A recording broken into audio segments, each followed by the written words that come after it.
আমরা এখন এসছি মায়াপুর যাব, সেই জন্য কৃষ্ণনগর স্টেশন। নমস্কার বন্ধুরা, চলে এলাম আর একটা ব্লগ নিয়ে। কেমন আছো সবাই? আমরা গিয়েছিলাম মায়াপুর। কৃষ্ণনগর স্টেশন থেকে মায়াপুর আমরা গিয়েছিলাম দোলের পরের দিন। দোলের পরের দিন গিয়েছিলাম তার কারণ দোলের দিন প্রচুর ভিড় থাকবে, মানুষের সমাগম, তো সেইভাবে মায়াপুরটা ঘোরা হবে না। সেই কারণে দোলের পরের দিন গিয়েছিলাম এবং খুব ভালো ঘুরেওছি। তো কৃষ্ণনগর থেকে মায়াপুর যেতে হলে তোমাদেরকে টোটো বা ট্রেকারে করে যেতে হবে প্রায় 40 থেকে 45 মিনিট, প্রায় 16 কিলোমিটার মতন রাস্তা। তো আমরা সেই কারণে উঠে পড়েছিলাম অটোতে। এরপর এই রাস্তাটা শুরু হলো আমাদের জার্নি। কিন্তু রাস্তাটা কিন্তু খুব ভালো, মানে এত সুন্দর রাস্তাঘাট তো খুবই ভালো। সেই সঙ্গে রাস্তার পাশে ডান দিক থেকে দেখা যাচ্ছে রেল লাইন। এই রেল লাইনটা কৃষ্ণনগর স্টেশন থেকে নতুন হচ্ছে। এই স্টেশন থেকে এই রেল লাইনটা প্রায় 16 কিলোমিটারের হাফ, মানে 8 কিলোমিটার মতন রাস্তা আছে। হয়তো পরে এটা ট্রেন চালু হবে, তখন আর এতটা রাস্তা হয়তো যাত্রীদের যেতে হবে না, তখন হয়তো ট্রেনে করে কিছুটা রাস্তা তারা এগিয়ে যেতে পারবে। তো সেই কারণে এখন সেটা কাজ চলছে। স্টেশনের নামকরণও হয়ে গেছে, খুব শিগগিরই হয়তো চালু হয়ে যাবে। আর এই যে এখানে উড়ালপুলটা দেখছো, যারা গাড়িতে আসে তারা ডাইরেক্ট এখান থেকে মায়াপুর পৌঁছে যায় এই উড়ালপুল দিয়ে। তো সেই কারণে রাস্তাটা সত্যি খুব ভালোই লেগেছিল, জার্নিটা।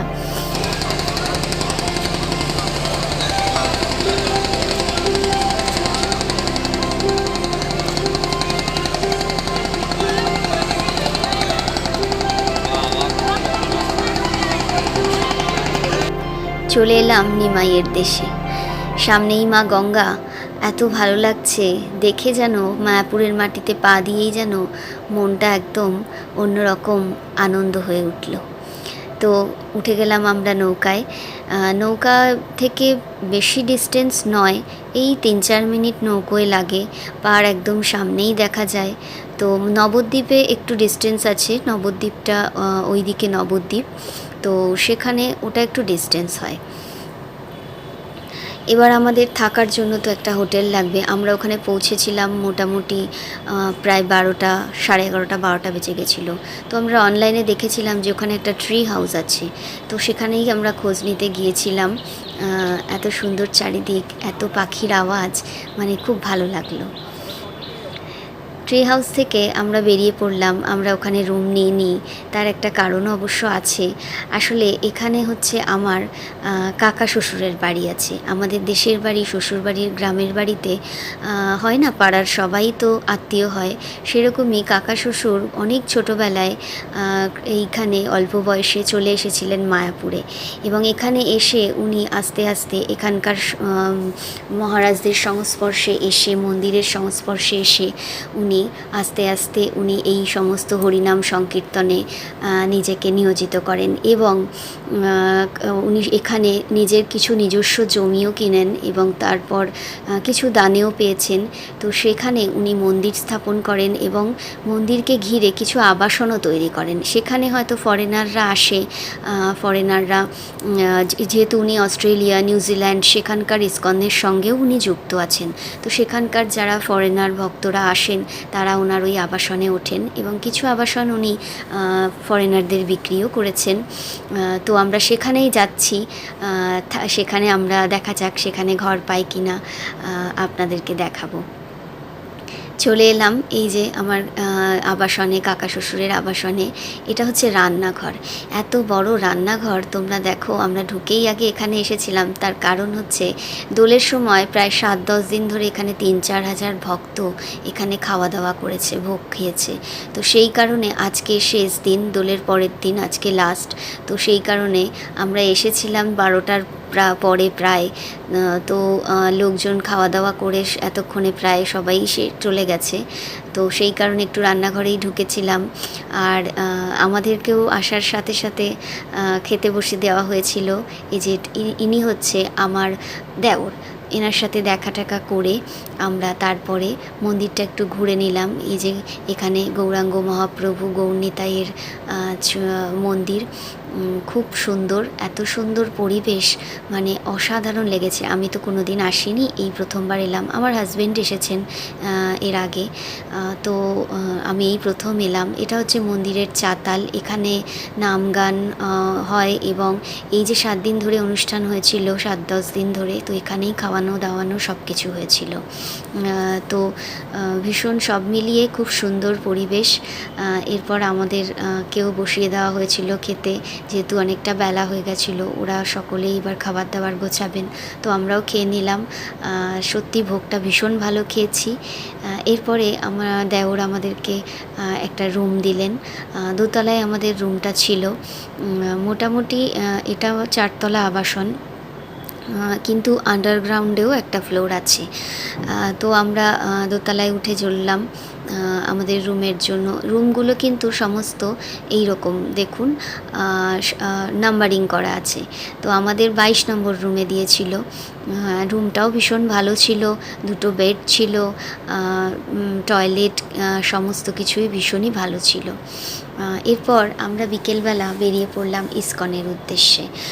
ওখানে ইসকন মন্দিরটা মোটামুটি টোটোতে 5 মিনিট মতন লাগে। এটা হচ্ছে ভোজন কুটির, এখানে হচ্ছে সারা বছর নাম সংকীর্তন হয় সব সময়। এখানে প্রথমে এটাই স্থাপন করা হয়েছিল, তারপর আস্তে আস্তে এই সমস্ত মন্দির, বিল্ডিং এই সমস্ত হয়েছে। তো সেই কারণে আপনাদেরকে একটু দেখিয়ে দিলাম। এবার আমরা টোটোতে উঠে ইসকন মন্দিরের দিকে যাব, সেখানে এবার সেখানে ঘুরবো। হরে কৃষ্ণ হরে কৃষ্ণ কৃষ্ণ কৃষ্ণ হরে হরে, হরে রাম হরে রাম, রাম রাম হরে টাকা, হরে কৃষ্ণ হরে কৃষ্ণ।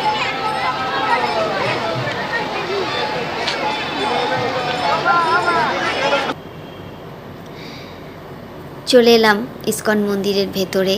ওখানে গেটের পাশেই দেখলেন, ওখানে নাম সংকীর্তন, ওখানে সব সারা রাত 24 ঘন্টাই ওটা হয়। তো সেই কারণে একটু দাঁড়িয়ে শুনলাম। এরপর ভেতরটা এত সুন্দর, এই যে নতুন মন্দির, এখনও এটা প্রতিষ্ঠা এখনও পর্যন্ত হয়নি, এখনও কাজ চলছে। আর পুরনো মন্দিরটা তো আপনারা যারা এসেছেন তারা জানেনই, এটি প্রভুপাদ মহারাজের মন্দির। আর আমরা এখানে কিন্তু পুজো দিতে, পুজোর প্রসাদ পাওয়া যায়, প্রসাদ বিক্রি হয়। তো এখানকার ওদেরই মন্দির চত্বরেরই দোকানে। আর এখানে ঢুকতে হলে আপনাকে মোবাইল, জুতো সবটাই জমা রাখতে হবে, কোনো ছবি তোলা এখানে একদমই নিষিদ্ধ। পরের দিন সকালে, ওই দিন আমরা ইসকন মন্দিরটা ঘুরে এবার সকালে বেরোলাম পরের দিন। এখন সকাল 8টা মতন তখন বেজেছিল। তখন আমরা বেরিয়েছিলাম হচ্ছে মন্দির ক্যাম্পাসটা ঘুরতে। তো এই ইসকন ক্যাম্পাসটা সত্যি এত সুন্দর, সকাল সকাল দেখুন আরও যেন ভালো লাগছে। চারিদিকটা শান্ত পরিবেশ, মানে কোথাও কোনো আওয়াজ নেই, আর একদম পলিউশন ফ্রি, ভীষণ সুন্দর। এটা হচ্ছে ক্যাম্পাসেরই বিল্ডিং হবে। এখানে একাডেমি আছে, এখানে যারা মহারাজ আছেন তাদের আবাসন আছে। তো সমস্ত রকম মিলিয়ে এখানে প্রচুর বিল্ডিং আছে পাশাপাশি, এবং খুব সাজানো গোছানো, ভীষণ সুন্দর চারিদিকে। ওই যে দেখুন, এখানে সত্যি এখানে এলে সবারই মনে হবে একটু দুহাত তুলে হরিনাম করি আর তিলক পড়ি। সত্যি সব মানে চারিদিকটা পরিবেশটাই একদম অন্যরকম। তো সত্যিই ভীষণ ভালো লেগেছে। এই যে এটা হচ্ছে মহারাজদের আবাসন। তো আমরা এখান থেকেই হাঁটতে শুরু করলাম যত দূর যাওয়া যায়। তো চারপাশটা সত্যিই ভীষণ ভালো লেগেছে।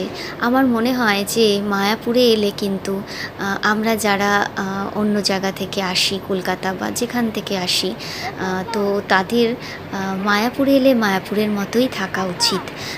কেননা এই একটা দিন দুটো দিনই সত্যি যদি এই মায়াপুরের মতোই নিজের জীবনকে এদের সাথে জড়িয়ে দেওয়া যায় এই দুটো দিনের জীবনকে, তো সত্যি মনে হবে যে একটা অন্য রকম কিছু পেলাম।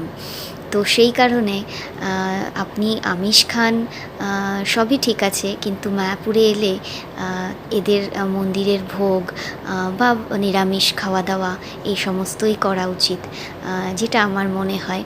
তো এখানে হাঁটতে হাঁটতে আমরা এখানে প্রভুপাদজির রথ দেখতে পেলাম। তো সেখানে একটু আমরা দাঁড়িয়ে প্রণাম সেরে নিলাম। এখানে ওনার পেছনে রয়েছেন রাধাকৃষ্ণ। এখানে আমরা দাঁড়িয়ে একটু প্রণাম সেরে নিলাম।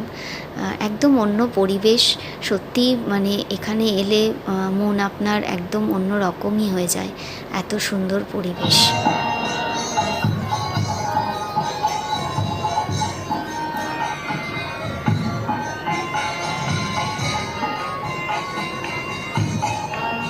जय पतित गोविंदाय की, जगत गुरु श्रील प्रभुपाद की।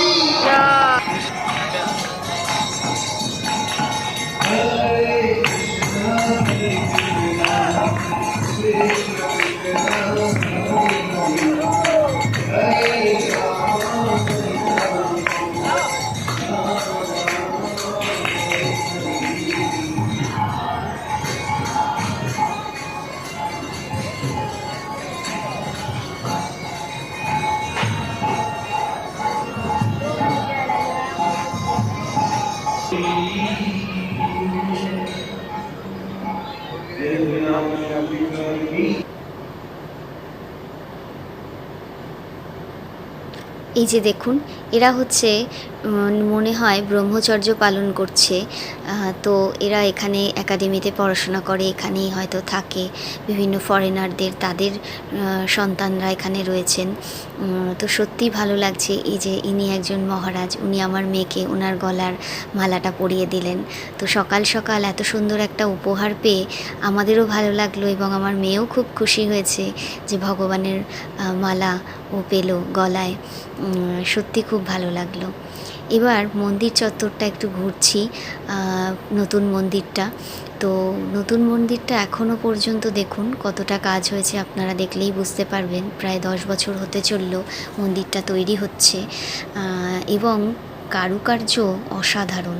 এত সুন্দর কারুকার্য কিভাবে যে করছে সেটাই অবাক করার মতো।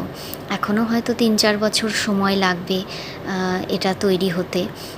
তো যারা এখনও ভাবছেন যে নতুন মন্দির চালু হয়ে গেছে, অনেকেই শুনেছি অনেকের মুখে, কিন্তু না, নতুন মন্দির কিন্তু এখনও চালু হয়নি। তো এখনও কাজ চলছে, 3-4 বছর এখনও সময় লাগবে। এত সুন্দর এদের বিল্ডিংগুলো, এত ভালো বিল্ডিংটা করেছে, মানে চোখ জুড়িয়ে যাবে। হয়তো শেষ হয়ে যাওয়ার পরে আরও সুন্দর হবে। এরপর আমরা মায়াপুরটা একটু ঘুরতে বেরিয়েছিলাম। তো সেখান থেকে এসেছিলাম মহাপ্রভুর মাসির বাড়ি। তো এখানে দেখুন, এটা হচ্ছে রাধাকুণ্ড।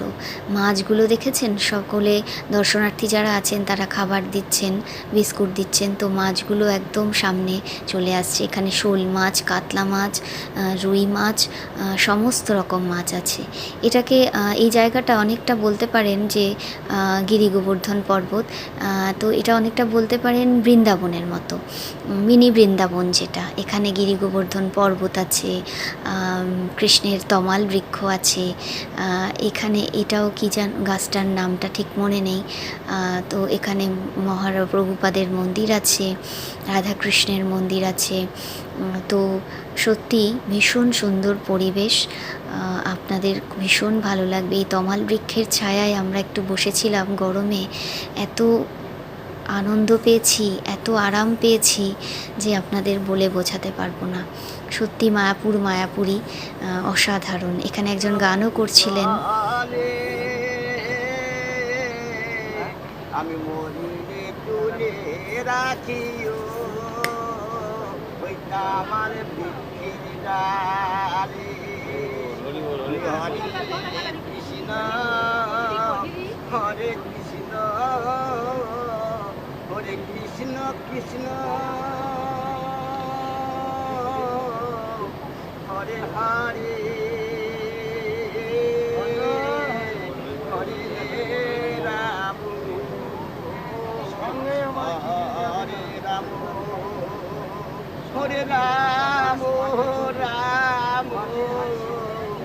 হরে হরে